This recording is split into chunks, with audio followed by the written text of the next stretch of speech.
Hey guys, welcome to another video.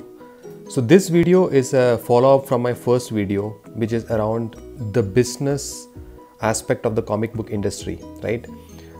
Two things which I talked about in my first video as well. Two things that drive the comic book industry ultimately.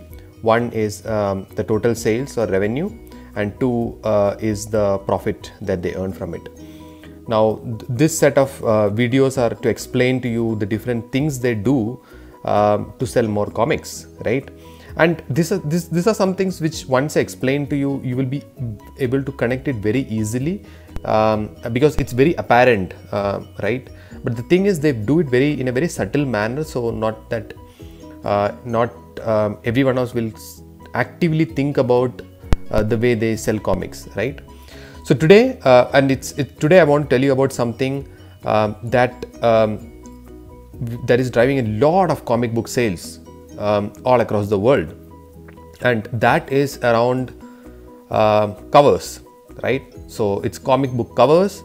So the biggest margins that the comic book industry gets is through their single editions more than anything, and that's the most relevant stuff that keeps coming out, right? So as you guys all know, the way a comic book gets published, the first way for it to enter the market in a normal scenario is through single issues, right? There are some exceptions where there are some books that has come directly as a graphic novel, but they are few and far and few in between.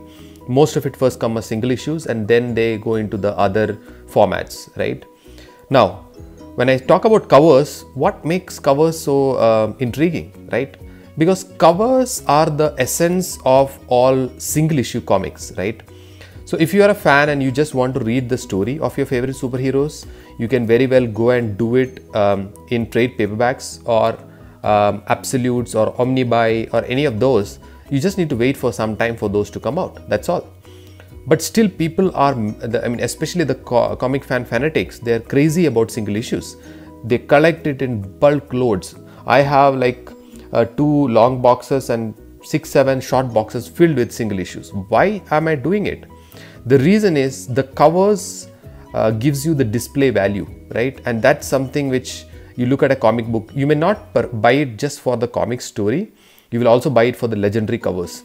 The 1 and 2 of Justice series, these are Alex Ross covers, very highly sought after Alex Ross covers. That's one example, prime example to show you. Other thing that what they guys do is, instead of the normal covers, they also print out covers which is from which is an actual photo, right? So this is another way to get it done. Now there are blank covers, there are full dark covers, there are different kind of covers. For example, the one I'm showing you, it's from it's of Xena, Warrior Princess. This has come about recently, while Xena is also an old running series in AXN, if I remember correctly. So this is still from that which was also a very sought after comic book, right? Now we'll go to the recent ones. For example, you could see a Doomsday cover here, which I hold in my hand. The neat part of this is it's a 3D cover, right? I don't know how many of you can make it out, but when I shift the angle, you will start seeing a different image, right? So that's the 3D aspect. I don't think it's very apparent in this one. It's much more apparent in a Doomsday Clock cover, where you could see both Rorschach face changing to now the logos for Superman, Wonder Woman, Batman, right? This is a very cool art cover. Obviously, for the covers, they also charge a higher price. That's where the profits come from. This one is, let's say, $6. A normal cover would have cost you $3.99, right? So that's what makes this one special, right? And people do gobble it up. This is another one, again a 3D variant cover, right? You get a lot of that. You could see Superman, Batman here, and another alien warship kind of picture there, right? So this is also what is it? New 52 Futures End #1, this one. Now there are other kind of covers, right? This is an awesome cover. This is the cover art for the DC Knight Metal series by Scott Snyder and Greg Capullo. What is interesting about this is the metal. It's a foil cover. It's called a foil cover. So I could show you closely. It's in a very fine condition. VF means very fine. NM means near mint. These are different grading of the comics.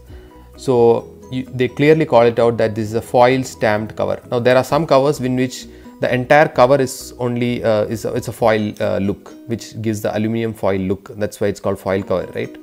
So this is another cover. Obviously this is also an expensive cover. I think this is $4.99 if I'm not wrong. That's one way, right? So another one of the new things that these guys have figured out is something called as variant covers, right? I'm sure you guys would have come across this one. What do you mean by variant covers, right?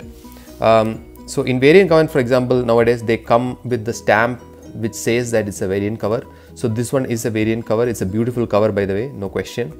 So this is so there is a normal regular cover which the artist would have put out there, and there will be, let's say, there could be multiple variant covers. The story remains the same, the covers change, but still people do pick it up because they also collect, they want to collect more covers, right? And that's the whole business aspect. So case in point, this is a Dark Knight Metal #1. I got 2 of them, right? And one is the regular cover, which you can see right here, and this is the variant cover. Now if you look closely, almost everything remains the same except for example, this has metal written in red. There is a slight shift in shade. It's red versus a purple kind of color here, right? But almost all other aspects remain the same. So question is, why do you want to pick it up? Well, it's a variant cover, and is it by the same artist? It's both by Greg Capullo, right? So for example, I could show you more closely. This is saying that it's a Greg Capullo and Jonathan Gleppion cover, right? It's a near mint condition, and this one is showing just Greg Capullo variant cover, right? So that's how the covers change. So that's a quick snapshot of what I wanted to show you guys. So understand that when you pick up a variant cover, you're adding the same story to a collection but with a different cover, and that's earning bucks for the comic book industry, and that's what they want. So I hope you enjoyed this business side of comics. I will bring out more stuff that these publishers do to get more number of copies to be picked up simply, right? So that you guys, when you go and purchase, you also understand the business nuances, and helps you make a better judgment. Thanks for watching. Have a nice day.